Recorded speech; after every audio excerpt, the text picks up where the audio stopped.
Hello, this is Dr. Jones. I know it's been a little bit since I've done a text lecture, but I wanted to get into this one. I thought there were a couple of things I really wanted to chat about, and so we'll do that.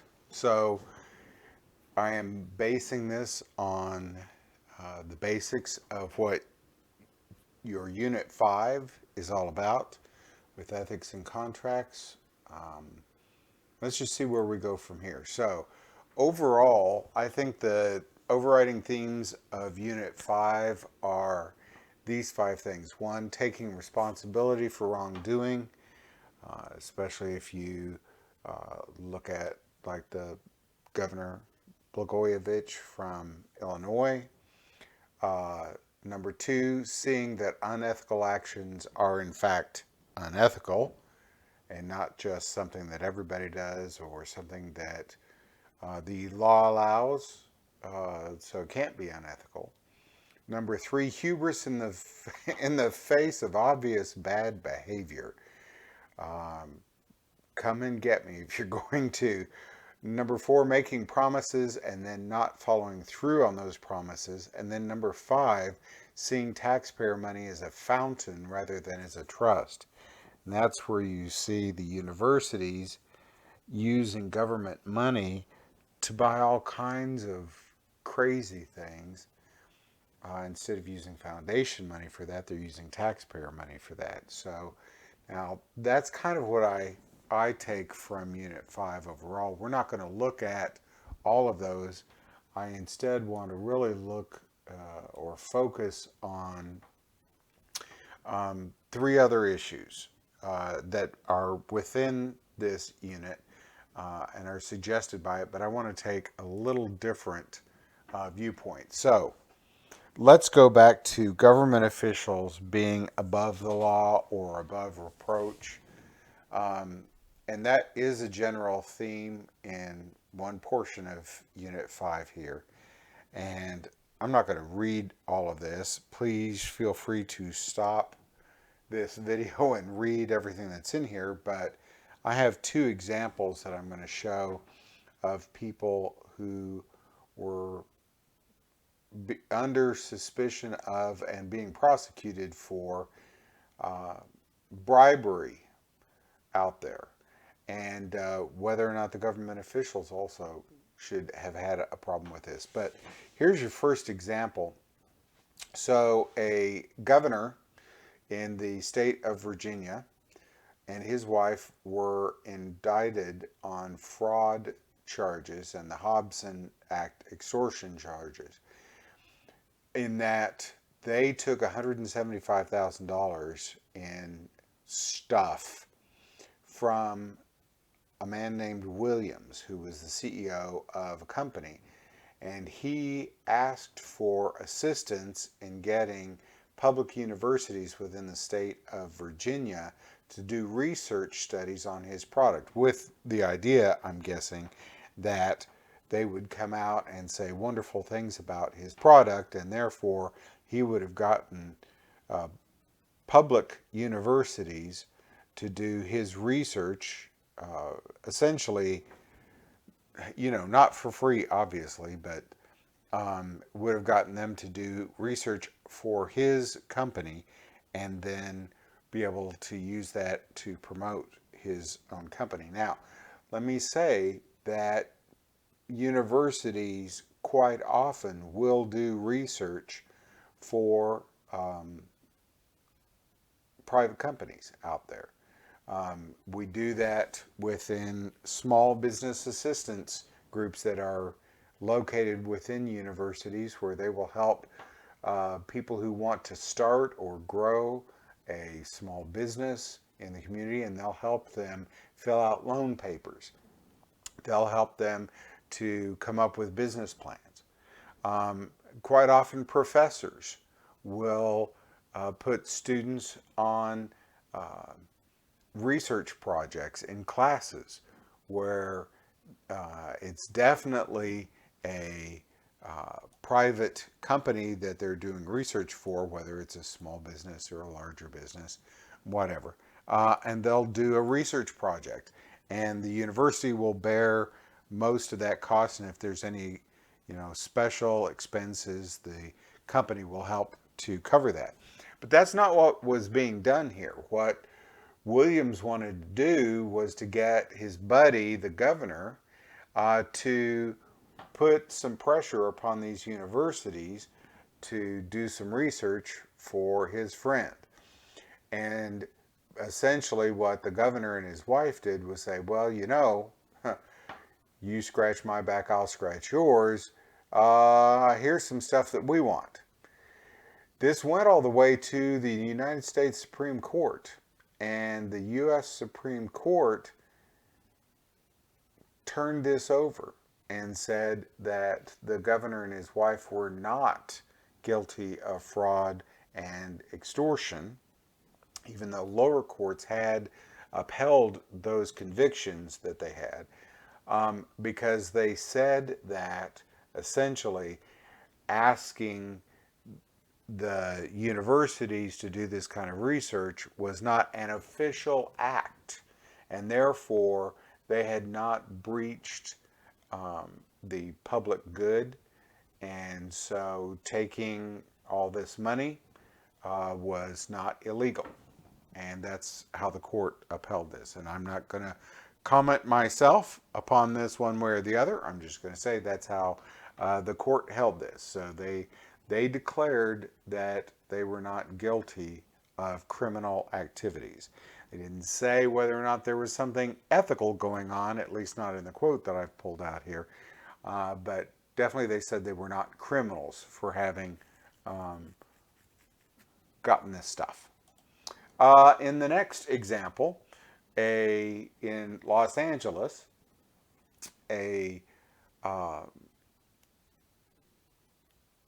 Justin Kim was a person who admitted to and was convicted of arranging a $500,000 bribe for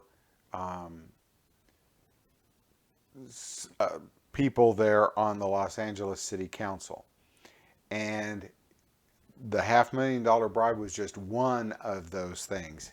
Basically, he was a campaign fundraiser who then would use his influence to get campaign donations for Los Angeles City Council members, and therefore would also have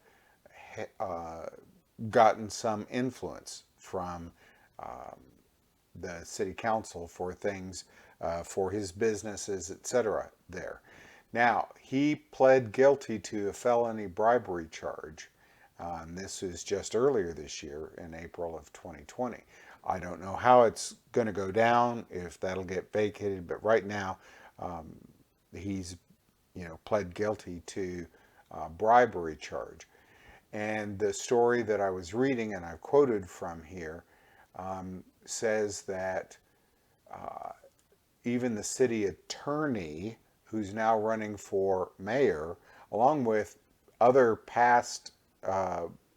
the past mayor, Eric Garcetti, and most of the city council's members, they'd gotten donations from this guy.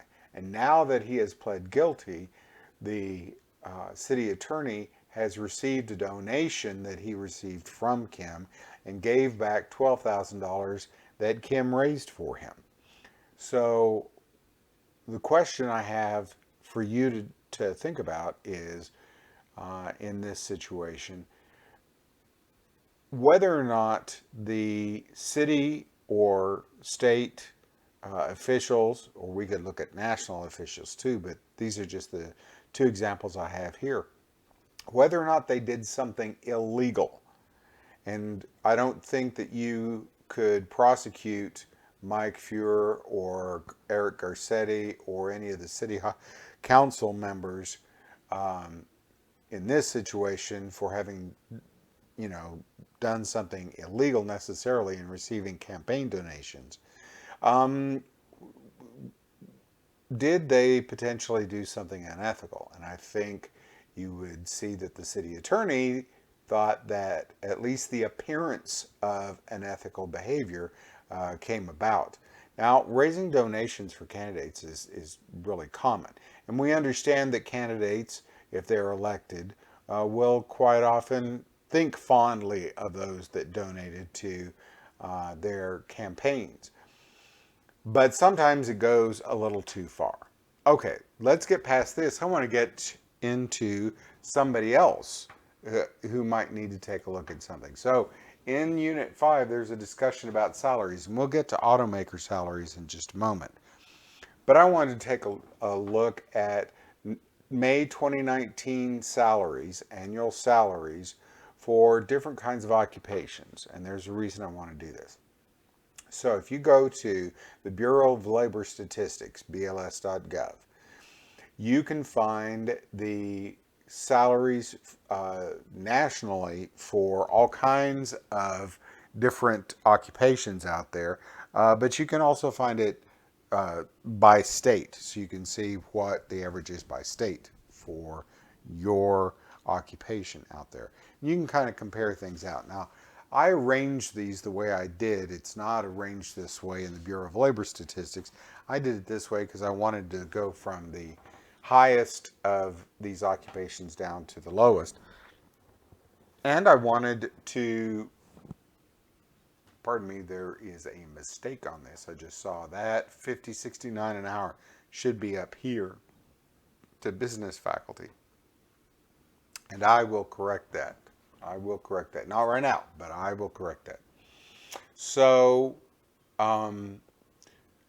I wanted to bring these up because I just wanted to show you different salaries. And I don't want to say that one is better than the other. That's not the point of this.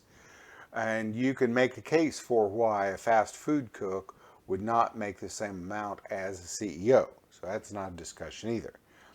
But I want you to be able to compare some things. For example, a college business faculty member makes $105,000 a year, whereas a college art, drama, or music teacher makes an average of $83,000. And I know I have friends who are teaching over in the arts, and they will complain, you know, I've got a PhD just like you do.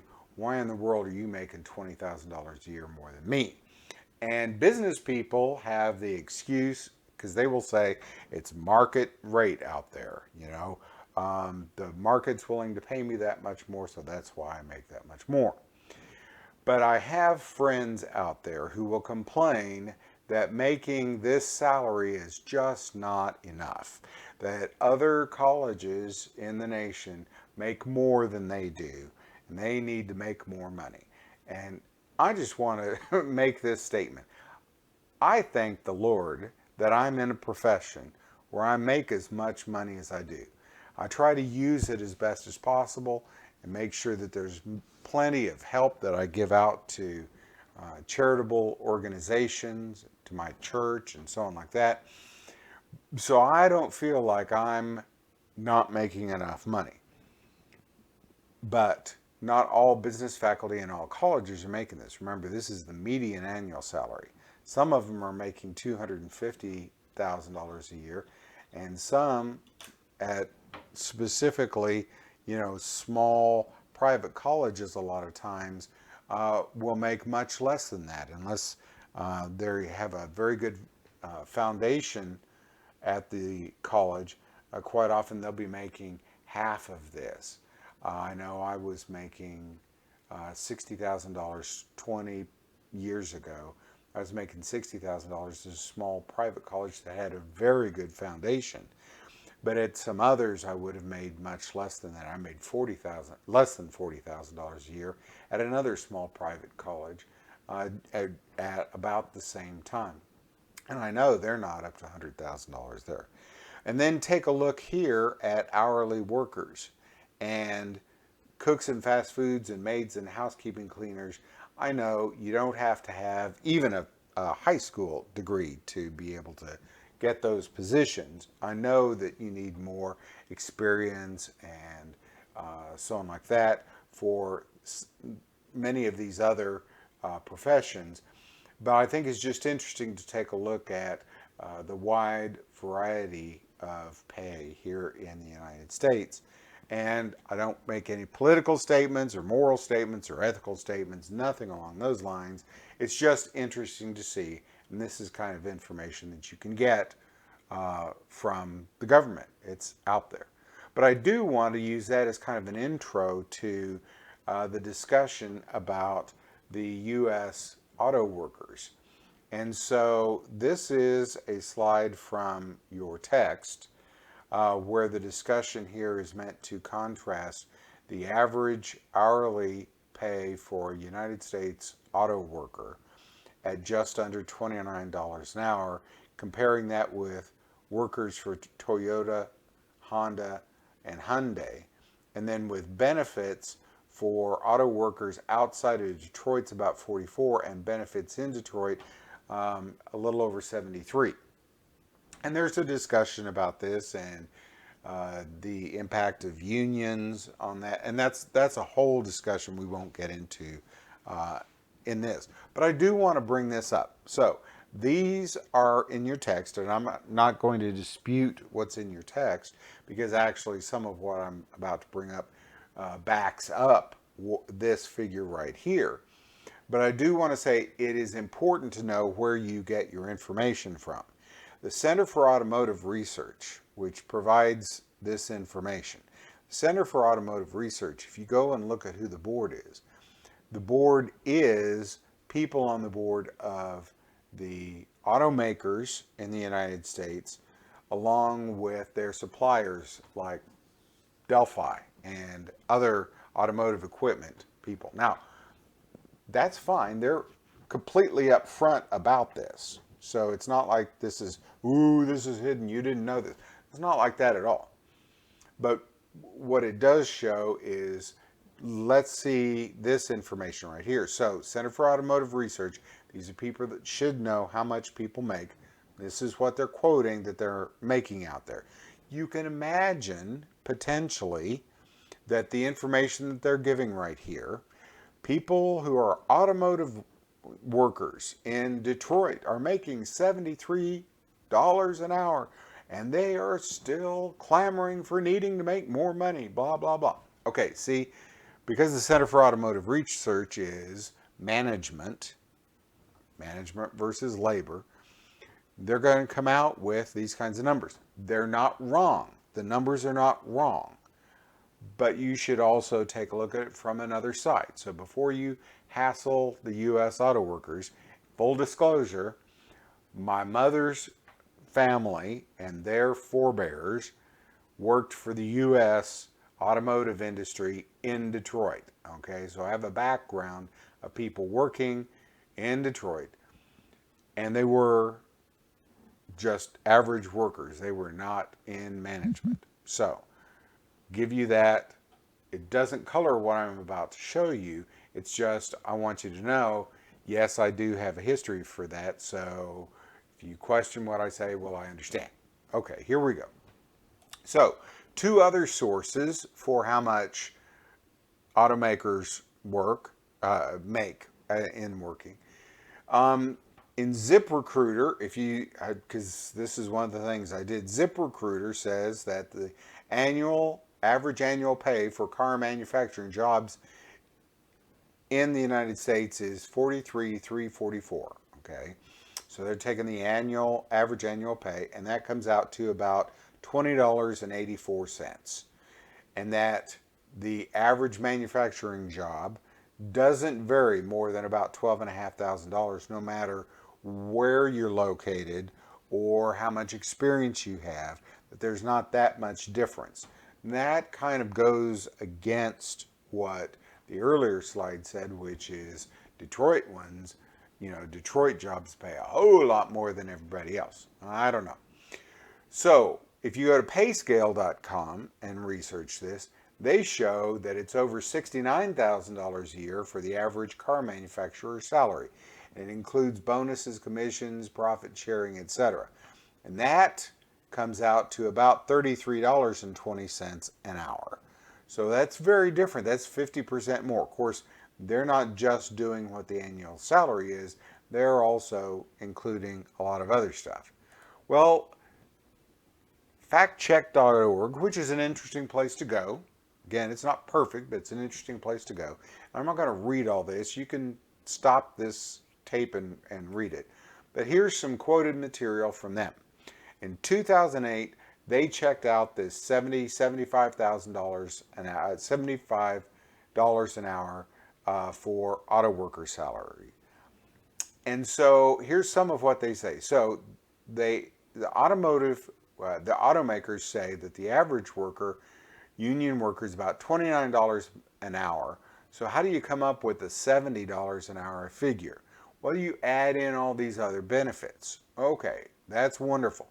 But here's the kicker. How do you get to $70 an hour from $29 an hour? If you are a worker, no matter what you do out there, you're not going to make more than about the same amount of hour for any benefits that you do. They don't pay you that much more for life insurance, health insurance, blah, blah, blah. How does it come up? Here's what it is. The automakers arrived at the $70 plus figure by adding up all the costs associated with providing wages and benefits to current and retired workers and divided by the total number of hours worked by current employees. In other words, they didn't just use current employee gains, they used the current and retired people and then divided by the current employees. Now, wait a minute. Something doesn't add up right here. We should take out the retired worker stuff because they don't have any more of the hours in there and just use the cost for the current workers divided by the current workers. So there's an interesting thing. So keep that in the back of your head.